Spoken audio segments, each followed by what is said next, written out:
चलो बाकी सारा ने चलाना हिंदी वाला। Thank you.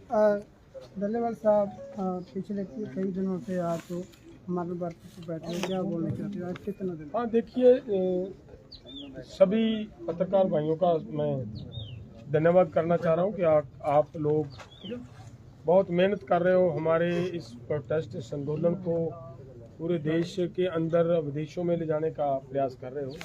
हमारे पास कोई लफ्ज़ नहीं है जिसके साथ मैं आपका धन्यवाद कर पाऊँ। आप सबका बहुत बहुत धन्यवाद। जो हमारा प्रोटेस्ट चल रहा है, अमर अनशन चल रहा है, उसके बारे में देखिए, आज आपने सुना है यहाँ से डॉक्टर साहब ने हमारी सेहत के बारे में वो बताया कि बीपी बढ़ रहा है, जो शुगर लेवल है उसमें फ्लक्चुएशन आ रही है, जो उसके साथ साथ वेट है वो लॉस हो रहा है। देखिए, आंदोलन जो लड़ रहे हैं, आंदोलन लड़ने वालों के इरादे की बात होती है। वेट बढ़ता रहे, फ्लक्चुएशन होती रहे, उसमें कोई फर्क नहीं पड़ता। हम ये जो आंदोलन लड़ रहे हैं, हम ये नस्लों का आंदोलन लड़ रहे हैं। हम पूरे अपने स्टेट को बचाने का आंदोलन लड़ रहे हैं। केवल इस स्टेट को नहीं, पूरे देश को बचाने का आंदोलन लड़ रहे हैं। अगर इसको ध्यान से देखा जाए तो कि हमारी डिमांड है एमएसपी गारंटी कानून दिया जाए। जब तक एमएसपी गारंटी कानून नहीं बनता, तब तक किसी कीमत पे देश के अंदर डाइवर्सिफिकेशन नहीं हो सकती। अगर डाइवर्सिफिकेशन चाहती है सरकार, करना चाहती है, तो एमएसपी गारंटी कानून देना पड़ेगा।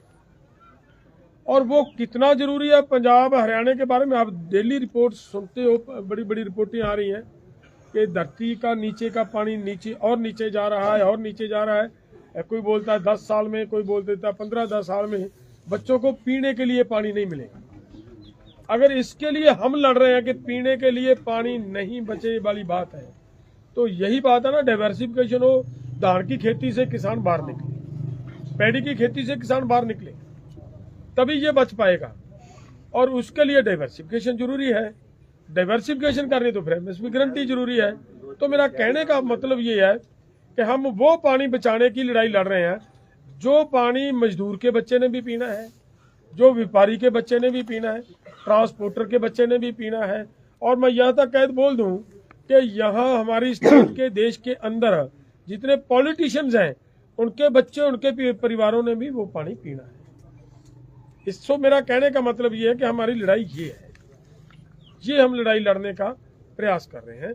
तो इस लड़ाई को एक्सट्रीम तक लेकर जाना, क्योंकि ये अगर ये लड़ाई नहीं जीत पाएंगे तो जो हमारा मानना है, जो हमारे पास रिपोर्ट्स आ चुकी हैं, भविष्य में हमारे 2035 और 40 तक जाते जाते जो हमारा छोटा किसान है, वो जो 5 एकड़ 6 एकड़ वाला किसान है, वो किसान नहीं रहेगा, उसके हाथ से जमीन खिसक जाएगी।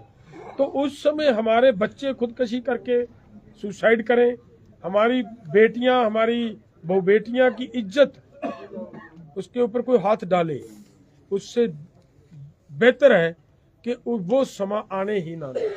जमीन बचे, हमारी जमीन बचाने के लिए हमें अपने प्राणों की आहुति देनी है, चाहे कुछ भी हो, देनी पड़ेगी। हमारी ये विचारधारा है। हम ये मानकर चलते हैं कि देखिए, हम जमीन की लड़ाई लड़ रहे हैं कि जमीन बचानी है। जब हम जमीन बचाने की लड़ाई लड़ रहे हैं तो फिर सोचिए, जमीन के ऊपर खेती करेगा वो हमारा पोता करेगा, हमारा बेटा करेगा। वो केवल हमारा नहीं, पूरे स्टेट के लोगों का बेटा करेगा। अगर वो बेटे वहां पे मरवाने हैं, उनको मरवा दिया, तो फिर खेती क्या बचाने का, क्या जमीन बचाने का क्या फायदा? तो जाने दो इसको। 6 तारीख का क्या प्लान है?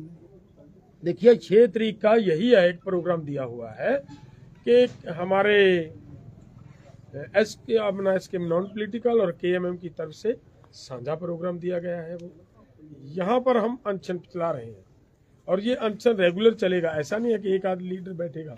जब एक लीडर की मृत्यु होगी, उसके बाद दूसरा लीडर बैठेगा, और जितने लीडरों की मृत्यु होती जाएगी, सबकी डेड बॉडियाँ यहीं रहेंगी। तब तक संस्कार नहीं होगा जब तक सरकार हमारी मांगे मान नहीं देती। और उसकी सपोर्ट में ये बड़ा प्रोग्राम दिया गया है। सरकार बातचीत में पे आए और दोनों फोरमों ने फिर बैठकर विचार करके तो उधर से प्रोग्राम बनाया कि हम जत्थे लेकर जाएंगे। उसके लिए उधर आज उन्होंने किस तरीके से जाना है, कैसी तैयारी है, वो भी अनाउंसमेंट किया है वहाँ पे प्रेस कॉन्फ्रेंस करके। तो वो एक मतलब था कि 51 आदमियों के जत्थे लेकर जाएंगे वो ये है। हरियाणा के किसान तैयार हैं आपके साथ? देखिए ये हरियाणा बैठा आपके सामने, हरियाणा के किसान हैं, ऐसी बात नहीं है। हरियाणा नहीं, मैं केवल हरियाणा की बात नहीं कर रहा। ये जो लड़ाई लड़ रही है वो वहाँ पे भी हरियाणा के किसानों को अपील की गई है कि हरियाणा के किसान हमारी सपोर्ट में आए, हमारा साथ दें। और भी ज़रूरी है सभी देश के लोग, मैं तो ये कहूँगा कि पूरे देश के लोग इसमें शामिल हों। क्यों? क्योंकि OECD रिपोर्ट ये बता रही है कि 14,72,000 करोड़ रुपया जिन किसानों को MSP से कम रेट मिला उनका लूटा गया है। अगर वो लूटा गया है तो वो लूट तो रोकनी है ना। वो पूरे देश का लूटा गया है, उन राज्यों का लूटा गया जिनका धान किसी का बेचारे का 800 को में बिक रहा है, किसी का 900 में बिक रहा है, किसी का 1000 में बिक रहा है। उनको कीमत दिलानी है। वो इसके लिए मेरा तो ये निवेदन है। इधर हमारे साथ आपको दिख रहा होगा बिहार बैठा है, तो हमारा आंदोलन पूरे देश का है। कल को आपको यहाँ पे यूपी भी दिखेगा, कर्नाटका भी दिखेगा, मध्य प्रदेश भी दिखेगा, पूरा देश यहाँ पे आपको नजर आएगा। पूरे देश की लड़ाई है। धन्यवाद सर। पंजाब ਦੇ ਵਿੱਚ ਨਵੀਂ ਇੱਕ ਬੁਲਟ ਟ੍ਰੇਨ ਦੀ ਜਿਹੜੀ ਕਈ ਕਿਲੋਮੀਟਰ 180 ਕਿਲੋਮੀਟਰ ਦਾ ਜਿਹੜਾ ਕਹਿੰਦਾ 180 ਪਿੰਡ ਆਉਣਗੇ, ਕਿਵੇਂ ਦੇਖੋ? ਪਹਿਲਾਂ ਹੀ ਭਾਰਤਮਾਲਾ ਪ੍ਰੋਜੈਕਟ ਨੂੰ ਲੈ ਕੇ ਵਿਰੋਧ ਹੋ ਰਹੇ ਨੇ ਇਹ ਚੀਜ਼ਾਂ ਨੂੰ। देखो मेरा ख्याल है ਇਹਦੇ ਤੇ ਤਾਂ ਸਾਨੂੰ ਹਜੇ ਵਿਚਾਰ ਚਰਚਾ ਕਰਨੀ ਪੜੇਗੀ। ਵਿਚਾਰ ਦੇਖੋ ਐਲਾਨ ਆ ਰਹੇ ਆ, ਠੀਕ ਹੈ, ਕੋਈ ਗੱਲ ਨਹੀਂ, ਐਲਾਨ ਆ ਰਹੇ। ਜਦੋਂ ਕੋਈ ਐਲਾਨ ਹੁੰਦਾ, ਕੋਈ ਨਵਾਂ ਪ੍ਰੋਜੈਕਟ ਆਉਂਦਾ ਹੈ, ਉਹਦੇ ਤੇ ਸਾਨੂੰ ਮਤਲਬ ਬਹੁਤ ਗੰਭੀਰਤਾ ਦੇ ਨਾਲ ਚਰਚਾ ਕਰਨੀ ਪੈਂਦੀ ਹੈ। ਚਰਚਾ ਕਰਾਂਗੇ, ਚਰਚਾ ਦੇ ਵਿੱਚੋਂ ਜੇ ਅਗਰ ਲੱਗੇਗਾ ਕਿ ਇਹ ਤੇ ਲੜਾਈ ਦੇਣੀ ਹੈ ਤਾਂ ਫਿਰ ਫਸਵੀਂ ਲੜਾਈ ਦੇਵਾਂਗੇ ਇਸ ਤਰ੍ਹਾਂ ਹੀ। ਬਹੁਤ ਬਹੁਤ ਧੰਨਵਾਦ। ਧੰਨਵਾਦ। धन्यवाद।